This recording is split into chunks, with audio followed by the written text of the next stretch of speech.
Alhaji Mohammed Hayatu-Deen scored 177,120 votes.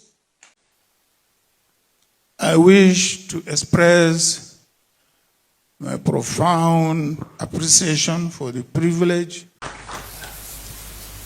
Our great party is a coalition built through hard work, immense sacrifices, and compromises. Atiku's emergence was almost a self-fulfilling prophecy. There was nothing to it. That's why Peter Obi ran away. Congratulations. Thank you very much for your emergence. Thank you. How will you bring healing to the party now in the midst of these contenders? We have three major contenders and two have already said they are dissatisfied with the process. Today, Nigerians' opposition politics may have changed forever. Atiku Abubakar has officially been declared the winner of the ADC presidential primaries. But just minutes after the announcement, chaos erupted. Amaechi refuses to accept the results. Political analysts are now saying the outcome was already decided long before the votes were even counted. One professor even claims this is the exact reason Peter Obi allegedly abandoned the ADC completely. Then things got even more shocking. A journalist confronted Atiku directly about the youth vote, and his response has everybody talking online. But the biggest twist, just hours after Amaechi rejected the results publicly, both men were later seen together at Amaechi's Abuja residence. Both men mean Atiku and Amaechi. So what really happened behind closed doors? Stay with me till the end because this story is deeper than most Nigerians realize. And if today is your first, welcome. And please don't forget to subscribe for more updates. Now, let's get into the details. Alhaji Mohammed Hayatu-Deen scored 177,120 votes.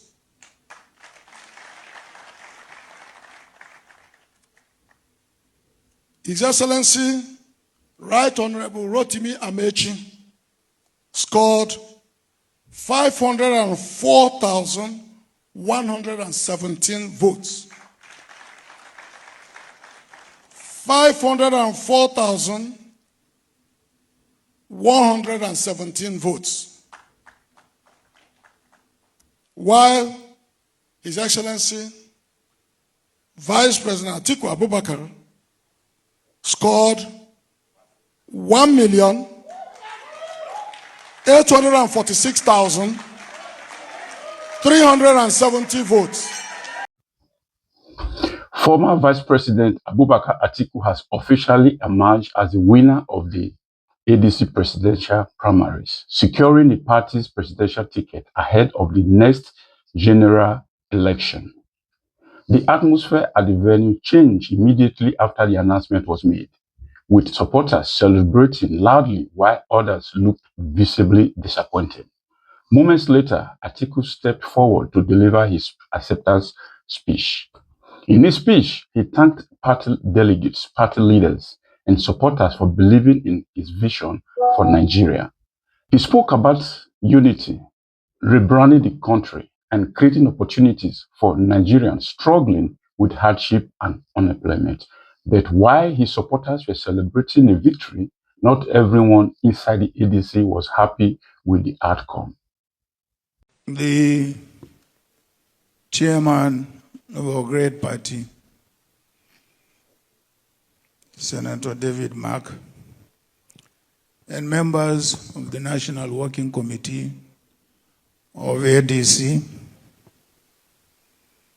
members of the Presidential Election Committee,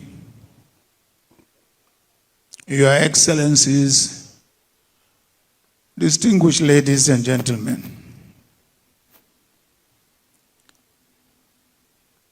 I wish to express my profound appreciation for the privilege which you have bestowed on me of leading our great party, the African Democratic Congress, into the next elections as its presidential candidate.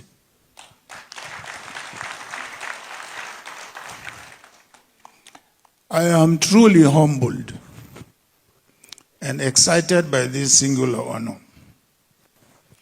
We demonstrated that while democracy is being strangled and squashed by the ruling party and its operatives and anti-democratic government, democracy is alive and well in the African Democratic Congress.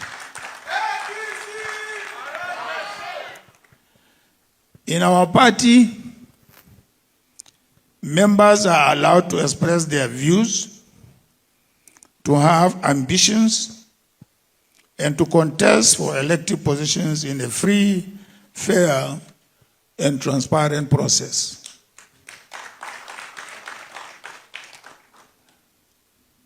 Our great party is a coalition built through hard work, immense sacrifices, and compromises, guided by our determination to rescue our country's democracy, which is facing its greatest threat since the return of democracy in 1999.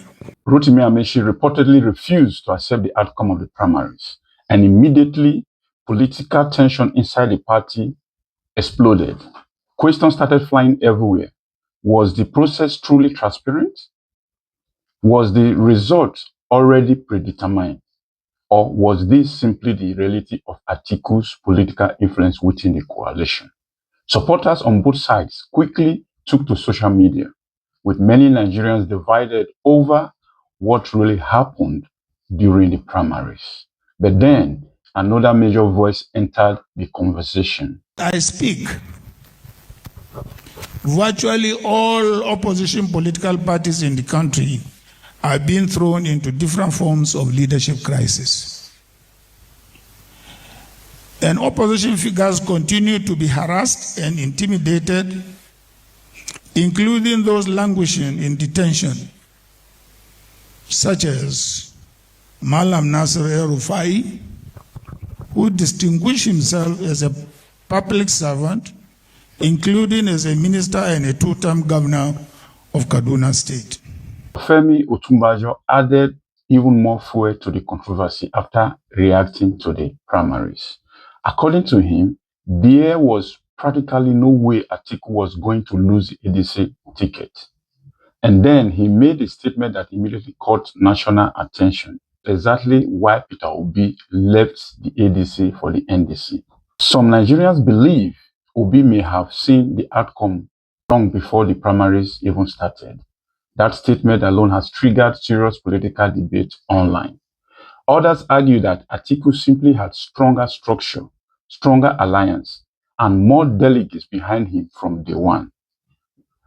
Others argue that Atiku simply had stronger structure, but while political analysts continued debating the legitimacy of the process, Atiku himself was forced to answer one very uncomfortable question. I don't have a crystal ball, but like you, I can see what is going on. Atiku's emergence was almost a self-fulfilling prophecy. There was nothing to it. That's why Peter Obi ran away to NDC, because there was no way anybody could have defeated Atiku. NDC is a special purpose vehicle for Atiku's candidacy. It must interest you to know that Atiku has been wanting to start a party before 2019. He did not think that he was going to get the nomination of the PDP because of this rotation business, which later created a problem between him and Wike. I know that because he told me directly one-to-one. I was being recruited as somebody with some special strategic ability, which is the lie. But he never took one, because I think he was able to now persuade the chairman of the party to be on his side, and he won the nomination of the PDP. So he created the ADC for himself, and basically, and therefore it was not surprising that he won. He's struggling to vie with Atiku. Unfortunately, if you may allow me, in Nigerian politics today, I can liken Nigerian politics today to the English football system, where you have the Premier League, Championship League, League One, League Two, and there are only two people in the Premier League of politics in Nigeria. That is Tinubu and Atiku. If I want to put somebody in the championship, I will put Kwankwaso and Obi. Kwankwaso because he had created a movement, because he had created a party. Obi, not because he had created a party, but because at least he had had a national exposure, and so on. So, and then the others, Amaechi is going to be in League One. I'm surprised that he's struggling to be president. The problem of Nigeria is that politics is about incantation. When you say something repeatedly, you believe that you can do it. I can be president. I can be president. People who should not be local government chairman, who should not win what elections, are vying for local government chairman. Those who could not win local government chairman are vying for House of Representatives. In a media section, a journalist confronted Atiku directly with a concern many Nigerians have been discussing for months. The journalist asked him about the youth vote and whether he truly had the support of young Nigerians. For a brief moment, the atmosphere became tense, but Atiku responded confidently. According to him, he does have the support of the youths because everything he's doing politically is for the future of young Nigerians. That response immediately sparked mixed reactions online. Some applauded his answer. Others questioned whether Nigerian youths genuinely see him as a candidate representing change. And as debates intensified across television and social media, another media figure decided to weigh in. How will you bring healing to the party now in the midst of these contenders? I will personally visit my competitors and appeal to them to come on board. All right. Yes. And Nigerians are expecting the ADC to be different from other political parties. What exactly will you be bringing to the field in terms of your campaigns and driving a narrative? You see, we are bringing experience. We are bringing credibility. Because most of us who are leading this party have been in government before or and have made success out of it. And they say you don't have social media supporters and all of that. How do you drive the younger generation to accept the younger generation are participating actively in the ADC. And what's your last word to the Nigerian youth? Because they keep saying that when they see your face, you're old and you do not resonate with them. How will you resonate with them? How will I not resonate? They are my children. How will I not resonate with them? I am doing it because of them. Rise TV Director of News, Mr. Soma Sambo, also threw more light on the ADC presidential primaries during political discussions surrounding the outcome. He spoke about the intense dynamics within the party, the speculations, the expectations leading into the primaries, and the reactions that followed after Atiku's victory was announced. His analysis added another layer to an already complicated political situation because at this point, Nigerians were no longer just talking about who won. People were now asking deeper questions about alliance, negotiations, and what may have happened behind the scenes before the voting even took place.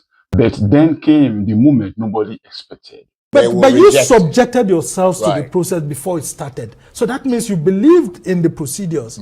And so whatever is going to happen on the way, you must be ready to follow the process through, to follow through the conflict resolution mechanisms then before you go out there. So we have thought that that will be the situation in the APC. But when I saw those statements coming out, just hours after Atiku delivered his acceptance speech, both men were later seen together at Amaechi's residence in Abuja. Yes, together.